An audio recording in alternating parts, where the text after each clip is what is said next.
Welcome back to Jump Scare. I'm Betty. And I'm Shad. This week we cover 1989's WitchTrap. Which is definitely not a sequel to Witchboard. Wink, wink. From the writer and director of the classic horror film and box office smash, Witchboard. Avery Lauder was more than just a psychic. He was an extremely powerful warlock. You mean a witch? Yes. The police found his body on this very altar, his chest carved open, burning candles everywhere. Neither his killer nor his heart were ever found. Something evil is about to happen. Ginger, I have a bad feeling about this one. Don't worry about it. It'll be fine. And nothing that exists in this world can stop it.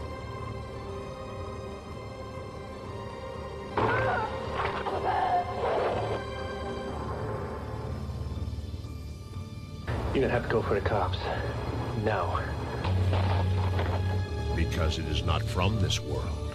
It lives only so that we may die.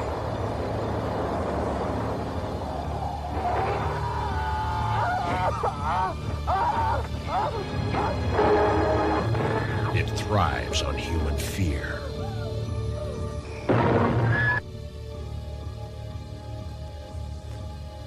It has powers we can never fathom. And when it strikes, there is no doubt that it is real.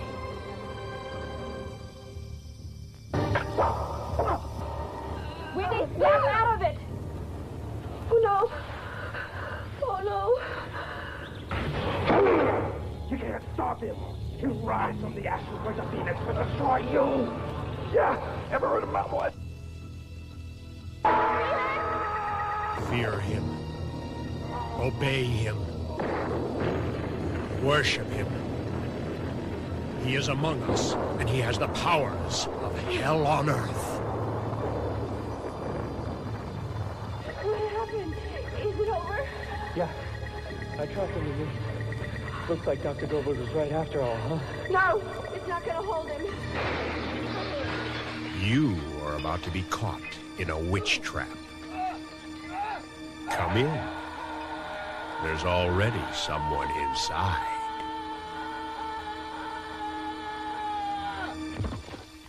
WitchTrap, starring Linnea Quigley. Even though the main ghost looks just like the main ghost from Witchboard. And I'm pretty sure it's the same guy that played him. It is the same guy. This film was written in 6 days. No, you don't say. And it shows. Yeah, this was written and directed by Kevin Tenney, who also was the writer and director of Witchboard and Night of the Demons. Night of the Demons. 2 movies which I enjoy quite a bit. We love. But this movie... we do not love. I guess, 2 out of 3 is not bad. But this movie, there's no one in it you would recognize besides Linnea Quigley. She's really the only, recognizable person. Although the main detective in the movie is played by a guy named James Quinn. And he did the voices of the demons in Witchboard and Night of the Demons. He was all the demonic voices in it. And he actually has a scene in this where he uses the voice on one of his friends. He does the demon voice to him and tries to scare him. He's like, man, that's scary. Don't do that. Yeah, that part is actually really funny. That's probably the funniest part. Well, the funniest intentional part of the movie. Yeah. I am going to do something I've never done before because I had to read Shad this IMDb review from Mickey Shamrock, 2010. Okay. Says, okay, horror fans, you have to keep in mind this is a goof. Not a scary movie style spoof, but more of a pre-Scream. Hey, it's 1989, and the trappings of this horror genre are pretty evident goof. It's also supposed to be an indirect sequel to Witchboard, even though notice the bottom of the VHS box says it's not. Yes, there's an actual note on the box declaring this is not a sequel. Have we seen that before? Anyway, I think it's great. Ridiculous, but great. Like, have 10 beers, then press play great. Plus, Scream Queen Linnea Quigley's in it, and she elevates any production she's in. Does she, though? And elevates my pants, if you know what I'm talking about. This is the best fucking review of a movie I've ever read. Okay? I read this and I was just like, what the fuck is this review? But, no lie. I mean, was there any lie in this review? No, not really. No. The elevate his pants part, I can't speak to that. It did not elevate my pants because I have nothing that is going to do that. It didn't really elevate mine because seeing Linnea Quigley nude is kind of numbing. You've seen it so many times. We love her, and she's a darling. Yeah, she's super sweet, but you know. And wonderful, and it's, you know, it's one of those where, like, I'm excited to see when she's in the film, but spoiler alert, she's in this film for like 15 minutes, if that. Yeah, if that. It's not very long. And now the plot of the movie, which is the most ridiculous plot ever. Yeah, is there's a guy who's being played by Kevin Tenney, because apparently the guy that was supposed to play him backed out at the last minute, and Kevin Tenney is the only one who knew all the lines because he wrote the script. But man, Kevin Tenney is not an actor. It looked like someone might have been holding a cue card up and he was just reading it off of the card with just about as much emotion as I have right now. No one in this movie knew how to act, no offense, besides Linnea Quigley, who is, I would say, the veteran actor in this film at the time. Yeah. And I'm probably wrong in that. Oh, I say that solely because everyone acted like this. Am I going to go into the house? What? It was just like the worst. They didn't know how to deliver their lines. It's like, are you a real person? Do you have conversations in your everyday life? Because I'm sure you don't talk like that. Like, they emphasize certain words and just, it was just really weird. It's like the person was reading, like the lines were on their hand and they were reading off of them. Like, it was just terrible. It was just, at first we were so super excited because we were like, what? We've never heard about this film before. And we're going to totally watch this. We love, these other two movies that Kevin Tenney has done. Linnea Quigley's in it. We're all in it. We were all in the beginning. We were mad excited. In the end, we were not excited. No, but something this does have in common with Witchboard is you do have a great slow motion fall. Right at the beginning of the movie. Right at the beginning. You see the guy running. There's something evil chasing him. He jumps out of the window, and you get to see him fall in slow motion from multiple angles several times. Which is my favorite part of Witchboard. He falls, hits the ground, and just like, dun, dun, dun, he's dead. Now, a surprise would have been at the end of the movie, you find out he was still laying there, he was alive. No one ever bothered to check him. Help me. But, so he was the first guy sent to investigate the house. It did not go well for him. So it's the whole thing. The guy wants to renovate the house and turn it into a bed and breakfast, but it's haunted. It's mad haunted.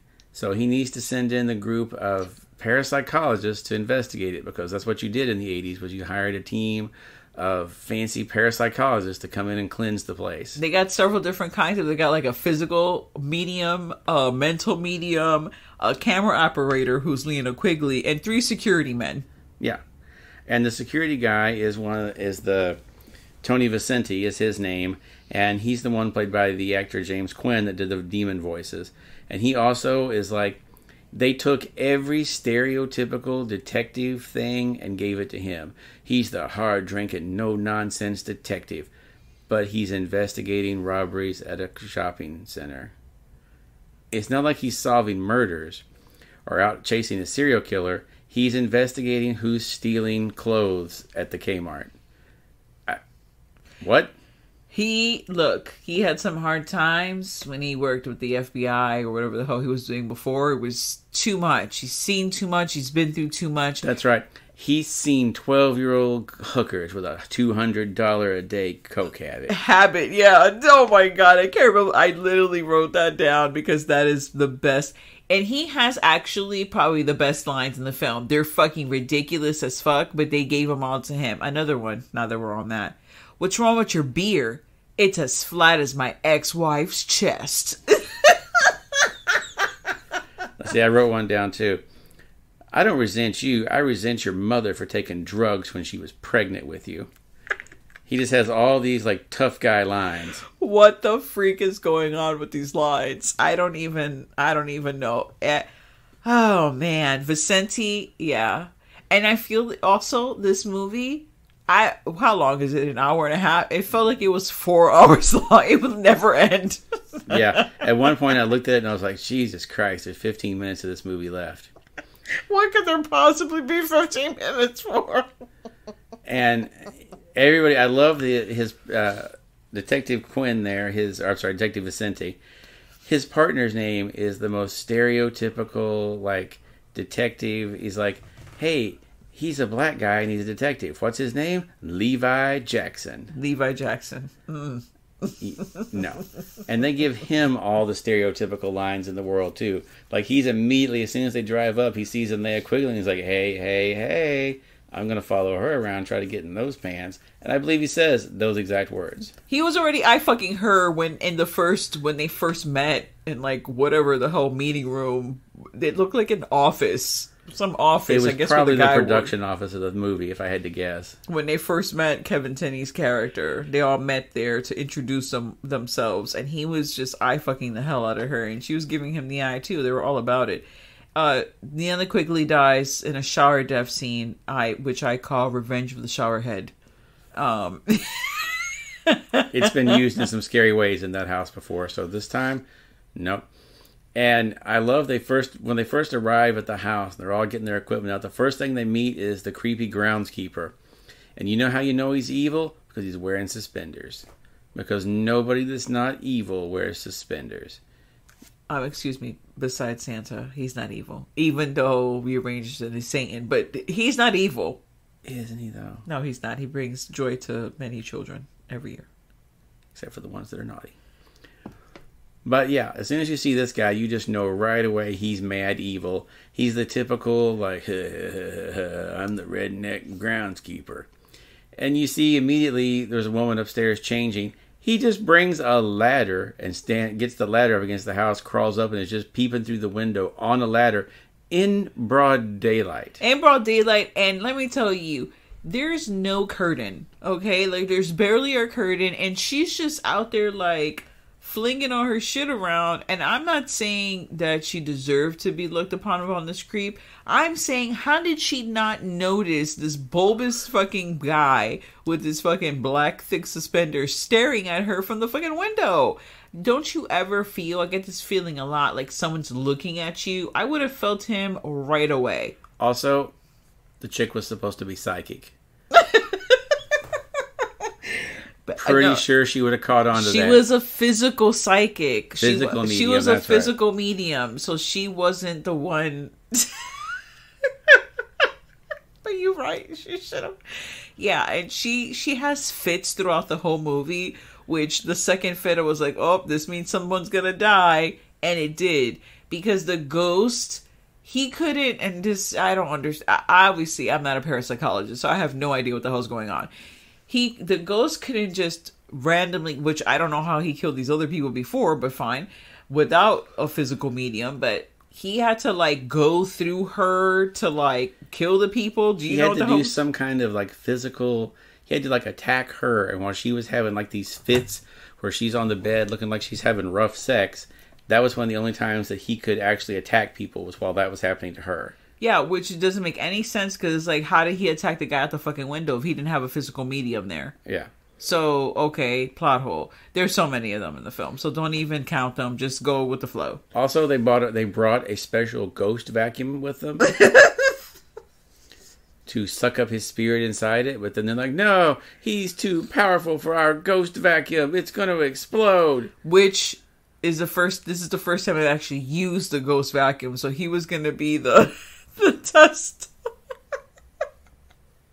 One character has a Phoebe Cates monologue moment, when I was a child, and then she's looking out the window longingly, telling her fucking sad story. But she's not a good enough actor to convey it Phoebe Cates style, so it just seemed like they might have been holding the cue card up right outside the window for her to read. Again, there's a guy on a ladder outside the window holding the cue card up. It's the suspender guy. He's holding the cue card. That's his second job. Also, there's an Austin Powers death where the car is so fucking far away, and the guy sees that it's coming from afar. but he doesn't move. I think it's Vicente. No, it's the other guy. No, It's Leroy Jackson. It's Levi Jackson. Levi Jackson. He just, mind you, he did get run over by the car, but he still could have made some kind of effort to roll over or something. Like, I mean, yeah, he got hit in the knees, like the car pinned him between the gate and itself. And even though, like, maybe his legs were broken, his arms weren't, he could push himself and try to roll. He did try, and the car was so far away. It was like, no. It was just, I was like, when I was laughing. I was like, when you are laughing at someone that's about to die, this is, you just entered a whole fucking genre. You're like comedic horror. Because it is the movie is funny. Because the stupidest effing things happen in the movie. And just little things go on in the movie, they're hilarious too. Like Detective Vicente and the others, they all bring revolvers. They all have like 357 Magnums in this that they're carried in shoulder holsters to protect them from the ghost. But then they're also wearing pouches that have like magazines for automatic pistols in them. So why are you wearing these when you're carrying revolvers? You don't need that. And no, before anyone says anything, it wasn't like the little speed loader things, because it was just flat magazines they were carried with revolvers. This is another reason they're not good cops or detectives. They didn't even know what kind of bullets to pack, for God's sake. No, it's like that real life officer that just didn't know the difference between a phaser and a taser. A phaser. I'm in Star Trek world. A taser and a gun. Yeah, it must be they just packed the wrong kind of bullet. So I guess this works. Went to the same school. I have these 3 deaths. I don't, and this is the second one. You're gonna have to, obviously it has to be Leanna Quigley, but I don't remember. Slow motion shovel. There's a slow motion shovel death. Shower tits is what I have written down. And hatchet head. Yeah, hatchet head, that was, the slow motion shovel, that was where the shovel just kind of came flying up at him. And again, you could have dodged that in a heartbeat, but they were just like, no, there's an evil shovel coming at me. Ridiculous. The whole movie is ridiculous. I don't even know what the hell what was going on with this movie. And it's, what was the whole motive? Like, okay, Witchboard, came out, you're feeling like maybe you should do another movie, but you're gonna use, and I think it's more the situation, because we really couldn't find out, we didn't really do like extensive research, but I think it might have been like a Evil Dead situation, where it's like you couldn't get the rights from the first one, but so you're gonna come out with a second one that's kind of similar, in a way, but they took the building that, she lived in the first one. It's a completely different building, but you get the sense, like, this ghost, obviously, were there twin ghosts, where it's just the same ghost going around, in all these, like, San Francisco or California buildings? California, I definitely, there's probably a shit ton of ghosts in those buildings. Yeah, in any of those complexes. One of the things I did read on this, and this maybe affect a lot of the performances of it, is that it said that all the audio that they recorded had to be redone because they messed it up when they were recording it as they were filming. So that might account for why some of it sounds that way too, because some of the people may have been like, they had to just come back in after it was over, and they just weren't, their heart wasn't in it. They were just like, you know what? I've already been in this turd of a movie once. I don't want to have to relive it again. Let me just come in here and just spit this shit out and be done with it. Yeah, you're probably right. And when we learned about that and we were watching the film, I thought the actors, like, the way they were speaking and, like, the words were not going to, like, their lips and the words were not going to be in sync. But if you would have never known that bit of information, you would have never been able to tell. You would have just come off just like, these people are terrible actors.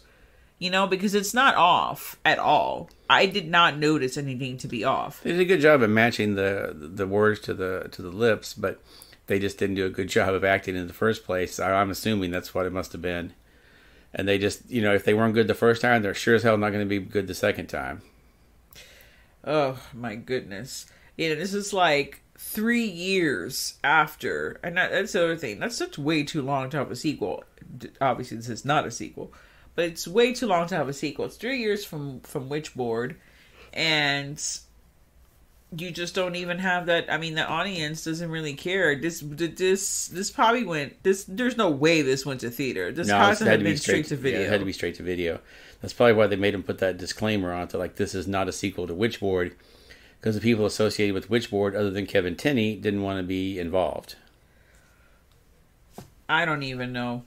What rating did you have? Like a favorite part of the movie, or my favorite part of the movie was when the movie ended.